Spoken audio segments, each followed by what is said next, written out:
Good morning student. Class 7th Hindi first chapter 5 विशाल बरगद। जिस प्रकार लंबे आदमी आमतौर से विनयी हुआ करते हैं, उसी प्रकार बड़े बड़े पेड़ मैत्रीपूर्ण होते हैं। बरगद शायद पेड़ों में सबसे बड़ा है और सबसे मैत्रीपूर्ण भी। आजकल शहरों में बरगद के पेड़ ज़्यादा देखने को नहीं मिलते हैं। इस पेड़ को बढ़ने और अपनी बाहों फैलाने के लिए बहुत सी जगह चाहिए, लेकिन हमारे घने बसे शहरों में, जहां आदमी को रहने के लिए भी जगह काफ़ी नहीं पड़ रही है, बरगद को फैलने के लिए काफ़ी जगह कहां से मिलेगी। आखिर बरगद का एक पेड़ उतनी ही जमीन घेर लेता है जितनी एक तिमंजली इमारत। यूँ कई बागों में बरगद के पेड़ होते हैं, पर गांव में कम से कम एक पेड़ तो होता ही है। बरगद की हवाई जड़ें होती हैं, ये जटाएं कहलाती हैं। ये जड़ें पेड़ को डालियों से फूटकर नीचे की ओर लटकती हैं और जमीन तक पहुंच जाती हैं। वहां पहुंचकर फिर उगने लगती हैं। उनमें से फिर मुर्रेदार लंबी डालें निकलती हैं और इस प्रकार कुछ वर्षों में एक ही पेड़ पर इतने इर्द गिर्द छोटा सा जंगल बना लेती हैं। आश्चर्य नहीं है कि बरगद शिव की उल्टी जटाओं का प्रतीक माना जाता है। अपनी हवाई जटाओं पर टिका बरगद कुछ ऐसा ही लगता है जैसे खंभों पर टिकी कोई बड़ी इमारत। ये खंभे गिरा दिए जाएं तो इमारत ढह जाएगी। इसी तरह बरगद भी गिर जाएंगे, क्योंकि उसके मुख्य तने की जड़ें बहुत गहराई तक नहीं जाती।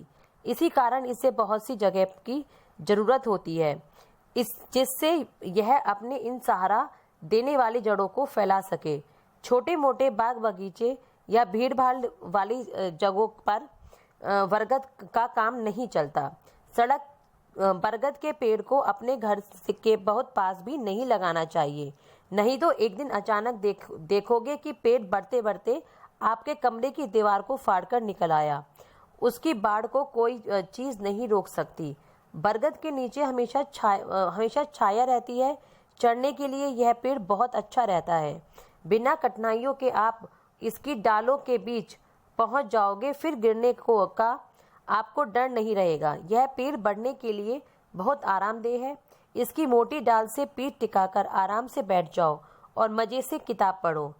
इसका डर नहीं होगा कि कोई छेड़ेगा या परेशान करेगा, क्योंकि बरगद के चमकीले चौड़े पत्तों के पीछे आपको कोई देख नहीं पाएगा। बरगद सबकी आवभगत करता है। लड़के लड़कियों के अलावा और कई तरह के अतिथि इनके पास आते हैं, जैसे चिड़िया, गिलहरियाँ, कीड़े मकोड़े, चमगादड़ वगैरह वगैरह। इन दिलचस्प जीवों में से कई तो पेड़ पर ही रहते हैं, जिसमें तरह तरह के निवासियों के लिए ढेर सारे अंधेरे कोने होते हैं।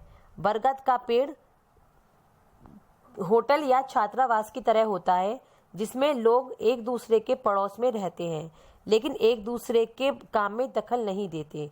जब बरगद की कई कोपलें नरम और गुलाबी सी होती हैं, एक किस्म की तरह तितलियां आकर इन पर बड़े अंडे छोड़ देती हैं। पत्तों पर अपना लेसदार मधु फैला जाती हैं, किंतु खींचकर नन्ही धारीदार गिलहरियां आने लगती हैं। गर्मी के मौसम में बरगद पर पपीहा आता है। उसकी तेज तीखी आवाज की वजह से कभी कभी आपकी नींद उचड़ जाती होगी। मराठी में इस पक्षी को कहते हैं पाउशा, यानी पावस या वर्षा ऋतु। एक अंग्रेज इस पक्षी के चीखने चिल्लाने के कारण सो नहीं पाता था। उसने दावे के साथ कहा कि यह पक्षी खूब जोर जोर से चीख कर कहता है, ओह कितनी गर्मी है, कितनी गर्मी है, कितनी गर्मी है। उसने इसका नाम रख दिया ब्रेन फीवर बर्ड, यानी वह पक्षी जो सन्निपात के रोगी की तरह बकता रहता है। हिंदी भाषा के लोग कहते हैं कि पपीहा पी कहा पुकारता है। बरगद का पेड़ वर्षा ऋतु में पूरी बहार पर होता है। तब चटक लाल रंग के अंजीर जैसे फलों से उसकी डाली भर उठती हैं। फल खाने में उसको मजा नहीं आएगा, क्योंकि उसमें अक्सर कीड़े होते हैं, लेकिन पेड़ों पर जो चिड़ियां इकट्ठी हो जाती हैं, खुश मिजाज बुलबुल, लड़ाकू मैना, शोर मचाने वाले कौवा, सब इन फलों की खूब दावत उड़ाते हैं। जब रात हो जाती है और पक्षी बसेरा करने लगता है तो चमगादड़ पर अपने भारी भारी पंख फटफटाते डाल घुमाते घूमते हैं, फल खाते हैं और तेज आवाज करते हुए उन्हें कुतरते हैं। बरगद अंजीर जाति का है और हमारे देश में इस जाति के बहुत सारे पेड़ हैं। इसमें पीपल सबसे ज़्यादा जाना जाता है, पवित्र माना जाता है। प्रयोग में संगम के तट पर बरगद का एक अत्यंत प्राचीन वृक्ष है और जो अक्षय तृतीया कहलाता है। उसके साथ अनेक अंधविश्वास और दंत कथाएं जुड़ी हुई हैं। आज भी लाखों यात्री उसके दर्शन करने जाते हैं। अक्षय वट का सबसे पहला वर्णन किया जाता है चीनी यात्री हेनशांग ने, जो लगभग 1000 वर्ष पूर्व भारत आया था। तेतर कहने वाले 3 पवित्र पेड़ बरगद, पीपल और पाकर एक ही साथ उगे हों और यह त्रिमूर्ति को और अधिक पवित्र माना जाता है। इसे हर संकरी कहते हैं। बरगद का नाम अंग्रेजी में बनियान क्यों पड़ा? हिंदी में इस बड़ बरगद या वट कहते हैं। तमिल में आला। जान पड़ता है कि यहाँ पहले आने वाले अंग्रेजों में देखा होगा कि यह वृक्ष लोगों को विशेष प्रिय है। इसके नीचे पूजा करने या केवल व्यापार की बातचीत करने के लिए इकट्ठा होते हैं। बस उन्होंने इस पेड़ का नाम ही बनिया रख दिया था, बाद में बनियान हो गया। कहीं यह न समझ लेना कि बरगद का पेड़ बस केवल एक विशाल राक्षस की तरह और मनुष्य के लिए किसी कामकाज का नहीं है।